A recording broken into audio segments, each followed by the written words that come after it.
Hi. என்னன்னா இப்போ டெல்லியில் சந்தர் மந்த்ரா அங்கே போராட்டம் பண்ணிகிட்ருக்காங்கள. நம்மளுடைய நீட் தேர்வு பேப்பர் லிங்க் எப்படியா ஆச்சுன்னு சொல்லிட்டு அதில் ஒருத்தர் பேட்டி கொடுக்குறாரு. அதுக்கான ஆக்ஷன் தான் எடுத்துகிட்ருக்கோம் தானே நாங்கள். இப்போ எதுக்கு போராட்டம் பண்ணுறீங்க? அவர் பதவி விலகிறதுனால என்ன யூஸ் அப்படின்னு சொல்லி நீங்கள் கேட்குறீங்க. இப்போ அது இந்த ஒரு வாட்டி மட்டும் அதுமாரி ஆகி மக்கள் போராட்டம் பண்ணலை இல்லையா? இது எத்தனை வருஷமாக நீட் தேர்வு இருக்கோ அப்போ இருந்தே இந்த கொஸ்டின் பேப்பர் லிங்க் ஆனதை பற்றி நடந்துகிட்டே தான் இருக்குது இல்லையா? இதுக்கு ஒரு முடிவே எண்டே இல்லையா அப்படின்றதுனால தான் மாணவர்கள் இந்த அளவுக்கு ஒரு போராட்டத்துக்கு இறங்கியிருக்காங்க. ஆனால் நீங்கள் மக்களுக்கு பாதுகாப்பு கொடுக்குறேன், மக்களுக்காக தான் நான் ஆட்சி பண்ணுறேன் அப்படின்னு சொல்லிட்டு வந்தீங்க. அந்த இடத்துல ஒரு மக்களுக்காக போராட்டம், மக்களுக்காக தான் நான் பதவிக்கு வந்தேன், மக்களுக்காக தான் நான் எல்லாமே செய்கிறேன் அப்படின்னு சொல்லிட்டு நீங்கள் பண்ணுறீங்களே, அதெல்லாம் ஒருத்தர் போராட்டம் பண்ணும்போது நீங்கள் களத்தில் இறங்கி இதுக்கு தீர்வு காண்டிருக்கணும். ஆனால் நீங்கள் காணவே இல்லையே.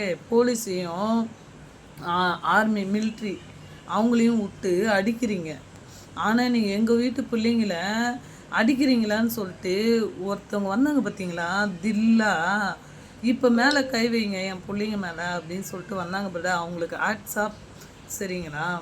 இன்னொரு விஷயம், தமிழ்நாட்டில் இப்போ இருக்க ஆட்சி நீட் தேர்வுக்கு ஆதரவு கிடையவே கிடையாது. நிதி நிலைமையை பற்றி பேச போகும்போது கூட நம்ம நீட் தேர்வை பற்றி தான் அவர் 12th மார்க் வச்சு எங்களுக்கு முன்மொழி, அதான் 3வது மொழி எங்களுக்கு திணிக்காதீங்க, ஆனால் எங்களுக்கு 12th மார்க் வச்சே எங்களுக்கு எக்ஸாம் எழுதுறதுக்கு கொடுங்க அப்படின்னு சொல்லிட்டு பேசிட்டு வந்திருக்காரு. ஆனால் இப்போ நம்ம போராட்டம் பண்ணுறது ஒரு முறையான ஒரு பர்மிஷன் வாங்கிட்டு ஒரு இடத்துல உட்காந்து போராட்டம் பண்ணால் நம்ம கண்டிப்பாக நம்ம அரசாங்கம் கூட நமக்கு கை கொடுக்கும் இல்லையா? ஆனால் ரோட்டில் உட்காந்து பண்ணும்போது இப்போ நமக்கு ஆப்போசிட்டில் இருக்காங்களே, அவங்களாம் என்ன பேசுவாங்க, இதில் ரொம்ப பப்ளிக் பாதிக்கப்படுவாங்க அப்படின்றதுனால தான் இதை போலீஸ் அரெஸ்ட் பண்ணுது, அதை பற்றி பேசுது. நீங்கள் உரிய பர்மிஷன் வாங்கிட்டு நீங்கள் பண்ணுங்கள். நம்ம கவர்மெண்ட்டே நமக்கு ஆதரவு கொடுக்கும். சரிங்களா? நம்ம கவர்மெண்ட் நம் நீட் தேர்வுக்கு எதிர்ப்பு தான் இப்போ இருக்க ஆட்சி. சரிங்களா? ஆனால் இதுக்கு முன்னாடி இந்த ஆட்சி நாங்கள் நீட் தேர்வே ரத்து பண்ணுவோம் அப்படின்னு சொல்லிட்டு சொன்னாங்க. ஆனால் அப்போ யாருமே போராட்டம் பண்ணல. நீங்கள் பண்ணுறேன்னு சொன்னீங்களே அப்படின்னு சொல்லிட்டு அப்போ போராட்டம் பண்ணியிருந்தால் நமக்கு எதனா ஒரு ஆன்சர் கிடச்சிருக்குமோ என்னவோ தெரியல. இன்றைக்கி அவங்க பதவியில் இல்லை, ஒன்றும் இல்லை, ஆனால் அங்கே போயிட்டு உட்காந்துருக்காங்க. அது என்ன ப்ரூவ் பண்ணணும்னு பார்க்குறாங்கன்னு தெரியல. இன்னொரு விஷயம் என்னென்னா, ஜனநாயகம் படம் இன்றைக்கி ரிலீஸு. இதுமாரி பசங்கள்லாம் போராட்டம் பண்ணிகிட்ருக்காங்க, இதுமாரி இதுமாரிலாம் ரிலீஸ் பண்ணுறீங்க அப்படிலாம் நிறைய ஒரு மாதிரி வார்த்தைகள் வந்துட்டுருக்கு.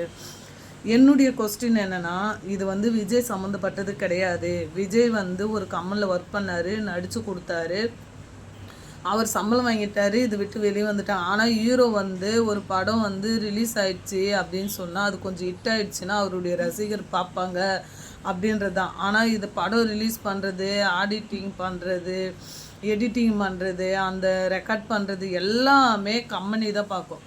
இதில் லாஸ் யாருக்கு தெரியுமாங்க? அந்த கம்பெனிக்கு தான் லாஸே. சரிங்களா?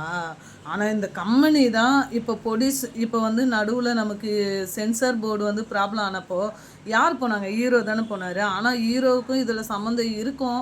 ஆனால் அவருடைய ரசிகர்களுக்கு படம் கிடைக்கல அப்படின்றது தான். ஆனால் இவர் சம்பளம் வாங்கியிருப்பார், இவர் ஒர்க் பண்ணியிருக்காருல, இவர் சம்பளம் வாங்கியிருப்பார், இவருக்கான டைம் எல்லாத்தையும் கொடுத்துருக்காரு. அதனால் அவங்க சம்பளம் வாங்கியிருப்பாங்க. ஆனால் இதில் முழுக்க முழுக்க பாதிக்கப்படுறது யார் தெரியுமா? அந்த கம்பெனி, படம் எடுத்த அந்த கம்பெனி. சரிங்களா? அந்த கம்பெனி சென்சார் போர்டு கிடச்சிருக்கு. இன்றைக்கி ஒரு டேட்டு கொடுத்துருக்காங்க, அவங்க ரிலீஸ் பண்ணாங்க. கம்பெனி இதில் பாதிக்கப்படக்கூடாது இல்லையா? இந்த கம்பெனியை நம்பி எத்தனை பேர் பணம் கொடுத்துருக்காங்க, எவ்வளோ கடன் வாங்கியிருக்காங்க, எதுவுமே ஒருத்தர் ஒரு பிஸ்னஸ் பண்ணுறாங்கன்னா அவங்க கடன் வாங்கி தான் பண்ணுவாங்க. இந்த கடன் கொடுக்குறவங்க எதை நம்பி கொடுப்பாங்கன்னா, ஒரு ஹீரோ இந்த படம் இவர் மேலே நம்ம இவ்வளோ காசு போட்டால், நம்ம இவ்வளோ வட்டி கட்டால், இந்த ஹீரோ நடித்தா அந்த படம் ரிலீஸ் ஆனால் இவ்வளோ அமௌண்ட் வரும், நம்ம கொடுப்பாங்க அப்படின்றது தான். இதில் பாதிப்பு யாருக்கு சொல்லுங்கள் பார்ப்போம்? படத்தோட கம்பெனிக்கு தான். சரிங்களா? இதில் நடித்தவங்களுக்கு யாருக்கும் பொறுப்பு கிடையாது இல்லையா? ஆனால் இது வந்து ஒரு சிலவங்களுக்கு புரியும். இதே வந்துட்டு அவங்க பதவியில் இருந்து அவங்க வந்து இன்னைக்கு ஒரு படம் ரிலீஸ் பண்ணியிருக்க மாட்டாங்களா? வாரத்தில் 4 படம் அவங்க ரிலீஸ் பண்ணாங்களே தேட்டரில் ரிலீஸுக்கு எடுத்து வச்சு.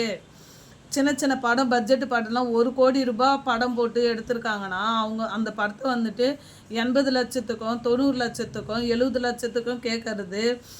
ஏன் ₹1,00,00,000 வச்சுருக்காங்கன்னா ஒரு ₹10,00,000 எக்ஸ்ட்ரா வச்சு கொடுக்குறது அவங்களுக்கு ஒரு ₹10,00,000 லாபம் வரும்ல.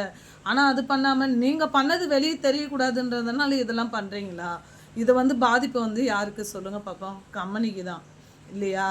கம்பெனி வந்து நல்லா இருக்கணும் அப்படின்றதுனால தான் அடுத்தது இன்னொரு பட்சம் என்னென்னா இது லைஃப் வந்து ஒருத்தரோட டைரக்டரோட லைஃபு. இந்த படம் வந்து ரிலீஸ் ஆகி இந்த படம் எந்த அளவுக்கு ஓடுதோ அதுக்கப்புறம் தான் அவர் அடுத்த கம்பெனியில் அவங்கள கூப்பிடுவாங்க, சான்ஸ் கூப்பிடுவாங்க, அதுக்கப்புறம் கதை எழுதுவாங்க, அதுக்கப்புறம் இப்போ ஒரு படம் பண்ண முடியும். இதோட டேரக்டரோட லைஃப்பும் இருக்குது தானே. கம்பெனிக்கும் ஒரு லைஃப் இருக்குது, டேரக்டரோடையும் லைஃப் இருக்குது. இவர் வந்து அரசியலுக்கு வந்து சிஎம் ஆகிட்டார், இவருக்கு நிறைய வேலை இருக்குது இல்லையா? இதை வந்து விஜய் தான் நீங்கள் பழி வாங்குறீங்கன்னு சொல்லிட்டு நம்ம தமிழ்நாட்டில் இருக்கிற நம்ம தமிழ் மக்களை தான் ஒருத்தரையும் நம்மளையே மாற்றி தான் நம்ம பாதிச்சுக்கிறோமா அவசரம், அடிச்சுக்கிறோமா அவசரம். அடுத்தவங்களை ஒன்றிய அரசை பற்றி எதை பற்றியுமே பேசலை. நீங்கள் இருந்த 5 வருஷத்தில் நிதி பற்றி எத்தனை வாட்டி மீட்டிங்க்கு நீங்கள் போனீங்க? மக்களுக்காக எத்தனை வாட்டி பண்ணீங்க? 4,000 கோடி எங்கே போச்சு? 5 லட்சம் கோடி எங்கே போச்சு? அதுக்கப்புறம் இந்த ஒயின் ஷாப்போட வருமானம் எங்கே போச்சு? கனிம வளம் வருமானம் எங்கே போச்சு? சொல்லுங்கள். இதெல்லாம் கணக்கு ஒப்படைங்க. இதெல்லாம் பற்றி பேசாமல் இதை மறைக்கிறதுக்காக மேலும் மேலும் மேலும் இப்போ வந்திருக்காரு ஒருத்தர் ஆட்சிக்கு, அவரை பற்றியே கேள்வி கேட்டுன்னு கிடக்குறீங்களே, என்ன கதைன்னு தெரியலையே. இது எல்லாமே புரியுது சார் மக்களுக்கு, சரிங்களா?